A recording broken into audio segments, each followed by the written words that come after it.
Biopsy specimen received in department should be properly registered.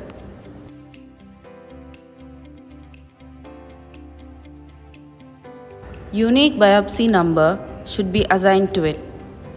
Verify the specimen whether it is transported in suitable fixative solution.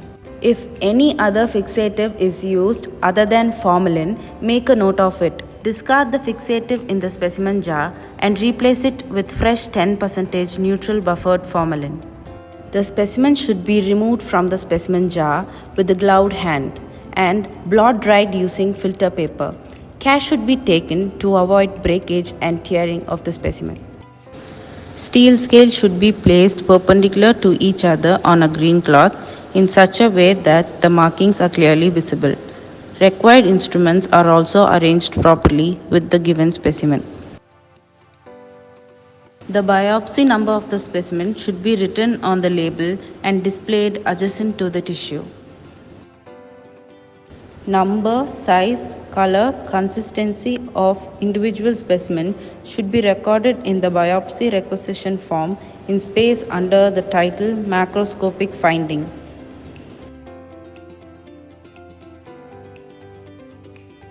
Small specimen up to 5 mm in thickness may be subjected to tissue processing as it is. Larger tissues should be sampled in appropriate areas. Sample of 3 mm to 5 mm thickness should be obtained from determined areas labeled uniquely and kept for tissue processing. After grossing, the tissue specimen should be transferred to the tissue stainless steel cassettes along with proper labels which are written legibly in pencil. Immediately after removal of the specimen, it should be placed in fixing solution to prevent autolysis and putrefaction. Dehydration, removal of aqueous fixative fluids from the tissue by various compounds, many of which are alcohol of various types like methanol, ethanol. Ethanol is most commonly used. After being washed in running water to remove formalin, specimen is gradually dehydrated by passing through series of increased percentage of alcohol. Here we are immersing it in 50, 70, 90, 100% of ethyl alcohol in each for about 1 hour. If it is passed from high to low concentration, it causes tissue shrinkage. Clearing is followed by dehydration. Clearing should be performed to remove alcohol from the tissue. At the same time, allows permeation of fluid that easily mix with paraffin.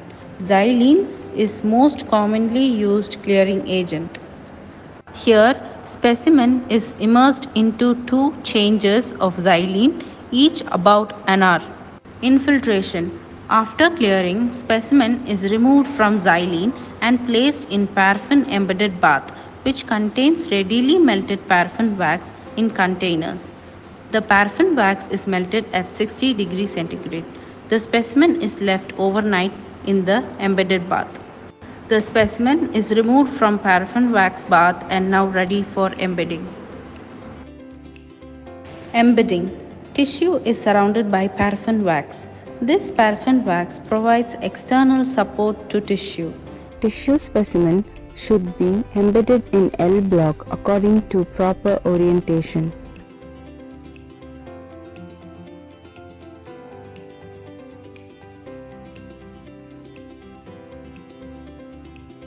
When block are hard, they are removed from L block.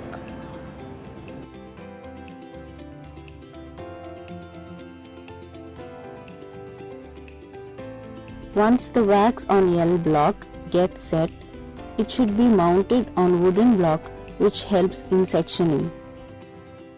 Section cutting. Blocks are trimmed and suitable area of tissue for sectioning is exposed. The tissue is cut into section with the help of microtome. Fix the block in block holder on microtome in such a position. Set the microtome on cutting state and cut sufficient sections of about 3 to 5 mm.